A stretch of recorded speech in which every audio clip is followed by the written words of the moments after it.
What's up? I'm Leo. Nice to meet you if you're new here. And if you've watched my previous video or current subscriber, you already know the whole spiel. Quit my $80,000 accounting job a year and a half ago. And also sorry for the ad in the intro. Usually I do them in the middle or at the end of the video, but your boy is trying to keep that sponsorship and then also pay some bills. So Myprotein is having a sale. If you use code LEOB, you get 50% off. But enough of that. Today is Memorial Day. And I was actually here a couple hours ago trying to record this exact YouTube video. That's why the thumbnail is different. It's daytime and now it's nighttime. Yeah, this talking to the whole camera stuff does not get easier. And right behind me is the Aon Center in Chicago. That's where I used to work, and I actually haven't been back here since I quit. I turned 26 a week ago, and as the title says, I still haven't figured it out. I thought when I quit my job and wanted to pursue the content creation full-time like I'm doing now and starting an online business, I'd be left with more answers. But it's actually vice versa. I'm left with more questions than ever. If I'm doing the right thing, if I'm going down the right path, if whatever I'm doing right now is going to be feasible in the long run. And if you're looking for a vlog style of content like my other videos or a higher quality YouTube videos that's more engaging with a lot of cutscenes and different scenario changes, then this video is not it. This video is selfishly made for me because I watched an old video that I privated because I thought it was too cringe. Even if I do private this one too, I have it for my records and my memory. If you're in a maybe similar spot, working a corporate 9 to 5, or you're younger, getting into college, going to corporate, but you have different thoughts of pursuing entrepreneurship or something different, then maybe this video will resonate with you. The question I've been getting asked a lot lately is, will you go back to corporate, or are you going back? And the answer to that is, I have no idea, no clue. I am loving the life I'm building for myself, full-time content creation, full-time fitness coaching, and then working on passion projects like working on a jewelry brand. It's everything I could possibly want. When I quit my job and started content creation, I put the bar very high. The expectations of making it work were very low, and I knew it would have to take a lot of discipline, consistency, but also none of that shit matters if the things like the content itself and how you're talking to the camera, the editing, the text, if that shit's not improving, it just boils down to whatever value type of content you can provide. Sometimes for me, or a lot of times, it might be educational, could be vlog, which would be more entertainment, even though I wish I was funnier and my videos were maybe more engaging, doing crazy, stupid, degenerate shit. I think I'm sidetracking, but going back to 9 to 5, short answer, no, not for now, and we're just gonna decide on a month-to-month, biannually, yearly, if I'm hitting those goals and if things are panning out and I'm just putting in the work and effort, continuously creating growth for myself. And I do believe it is sustainable as long as I could adapt to the current circumstances. But the top thing I was scared of was actually the judgment of other people. Not friends and family though, strangers. Complete people that I've never even met. I don't even know if that exists, but just society itself, right? That's the reason I didn't milk and also create too much content revolving around, oh, I quit my job and now I'm doing this, starting from scratch. Even looking back, I don't regret not using that to make content, because sure, it might have helped more videos in the earlier stages do better in terms of views and go viral, but then I'm not providing any sort of value in terms of content because I didn't make it from quitting the job and doing something else and already succeeding at it. Then I could make content around, yeah, I quit my job, I did this, and now I'm successful. But going back to the topic of judgment from other people, as in society, yeah, that affected me a lot of how people would perceive my job title, because now I didn't really have a job title. I have less than 1,000 subscribers on YouTube at that time, 100 or not even 100 Instagram followers, 100 TikTok followers. I'm not gonna call myself a content creator. And even now, it's very subjective, the number is for being a full-time content creator, right? You might think it's 100K per platform. Someone else might think it's 10K, right? Or someone else be like, nah, it's not enough until you have like 1 million per platform. Yeah, that would get in my head pretty badly. And I think that's an amazing feeling to have, that fear of failing in front of a crowd. And it's funny because it's not even your friends, like people you know and family that you're worried about. It's like random people. Yeah, I think that's crazy. Maybe it's probably because just ingrained in my head from a kid, like when I was growing up in a Korean household. What does, mom's friend's son, what is he doing? Can you be more successful than like your other family members? Comparison game, right? And I deeply realized none of that actually matters, because you live your own life and no one's going to live it for you. No one's going to go to work for you. No one's going to go to the gym for you. And then when you die, like, it's kind of morbid, but you die alone. You're in a casket by yourself. So that's just my way of thinking about it now. And it's just whatever people think of you doesn't matter.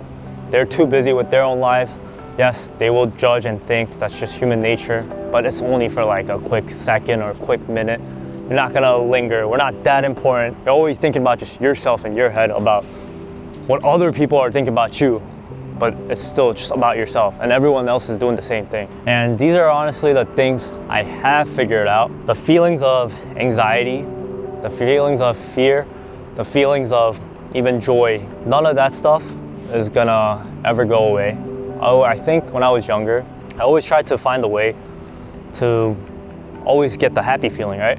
Get rid of the bad feelings. And even like up to 2 years ago, I was still in that cycle and that mindset. Like, I'm doing all these fucking habits, the self-improvement things, all these videos I'm watching, all these books I'm reading. I'm doing the right things. They're telling me to meditate. They're telling me to go to the gym, eat healthy. If I do all that, then I should be happy, and I shouldn't have anxiety. I shouldn't have depression, shouldn't have fear. Those feelings, I realized, just even, when you're like 40, 50, 70, I don't think they'll ever go away. Just learn how to deal with them better. And in my opinion, the younger you figure out a healthy coping mechanism and a good way to combat that and deal with those emotions, the better off you will be when you're in your 30s and then going on to your 40s, 50s. And I think just coming to terms with acceptance. An example would be, I get into ruts a lot. I still go into ruts, but the time period and the span between how long I'm in a rut has decreased significantly compared to before. Before, I'd be in a rut for weeks or even like a month and a half, but now it's just like 2 days, recover, move on. They say, put yourself in a routine, be more disciplined. Had all these good habits, go to the gym, wake up early, be in monk mode, stuff like that. I don't think exactly those habits that get you out of the rut. It's just doing more things. So it doesn't even have to be all those habits and healthy things.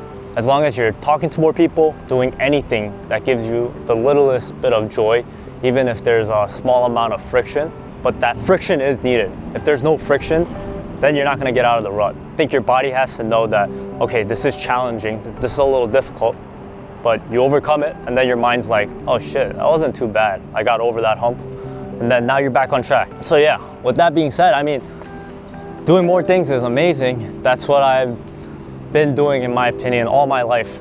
Trying new things. I'm so curious. I want to try this. I want to explore this hobby, this interest, find this passion. What if I'm passionate about this? But you need to differentiate whether this new thing you're trying on, is it a hobby or is it something that you want to make money from? The fitness coaching, for example, for me, I realized it already works.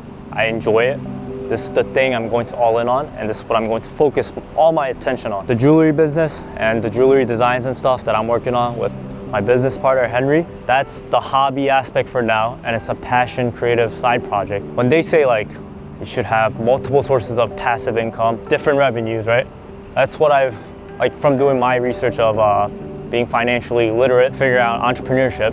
They always say, you gotta have multiple sources of income and it needs to be passive, this and that. Nah, after talking with very successful entrepreneurs that I know personally, the one thing they all have in common is they focus on one thing, that one business that already is working, and just try to do it better and improve cash flow and revenue and margins and make it really big with that. And then they diversify their assets to create multiple revenues and multiple sources of income. It's not the other way around of start this business and then do this and then do that. You're gonna have way too much on your plate and it's all gonna crumble. I feel good about this segment. Doing this now probably for like the 12th take, so this is gonna be the one I upload. Not sure, you know, if later down the line I'm gonna private this one like I did the old one, where it was a similar concept of how I'm feeling and not having it figured out. If you're in a similar position of wanting to quit your corporate job or pursue something else completely different, I would say change is very difficult. And for people to change, it takes a lot. If you've been in relationships and you guys argue about the same thing over and over again, you know, she says, like, this is the 5th time I'm telling you this. You said you would change. You said it would be different this time. That stuff, there's a reason it's, you know, so hard for people to change, in my opinion. Like, you're surrounded by the same environment, the same person, probably the same friends. Nothing's really changed, and like, unless there's a huge purpose or like, I guess, an ultimatum, but then ultimatum makes it for like a toxic relationship. You probably don't want that. Yeah, because of everything in terms of the external environment and variables staying the same, it's just like too convenient to not change. Most people, including myself, you like being comfortable. You feel safe. So if you want to pursue something you feel like you have a huge vision for and you're passionate about, I fully believe you can do it if you're willing to change, but that change is going to be very hard. Then you gotta change like who you hang around, the environment, the content you consume. If you don't read a book, maybe read a book. If you don't go to the gym. Whatever you're prioritizing and spending your energy on, like that needs to change. Even maybe like, you know, quitting my job, because I think if I didn't quit, I would have treated this as a hobby and then just not distinguish like, am I doing this for business and I want it to grow, or am I doing it as a hobby? Because then if you're doing it as a hobby, results don't matter. But if you're doing that as a business, yeah, results do matter. Yeah, the sooner you figure that out, I think the better off you will be. I hope this video was somewhat helpful for those maybe who are in a similar position, similar spot. Like I said, made this video selfishly for myself and something I would have told Leo 2 years ago. And by no means do I think like I'm in this crazy authority really to give this advice, because I'm not an ultra successful entrepreneur. I think it's very important to know like where you stand in terms of tiers. I feel like I have a good grasp of that.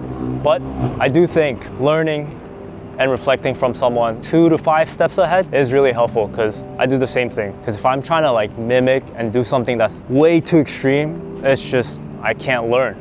I gotta take it step by step. But yeah, if you enjoyed this video and this style of video, like let me know in the comments below. It's going to be okay if, you know, you're going through something and like just can't seem to figure it out. The more you do things and then figuring out which one to focus on, yeah, you're gonna be fine. It's gonna be okay. I think so. I just gotta gaslight myself to fully believe in it. I will see you in the next video. We'll make this work. Peace.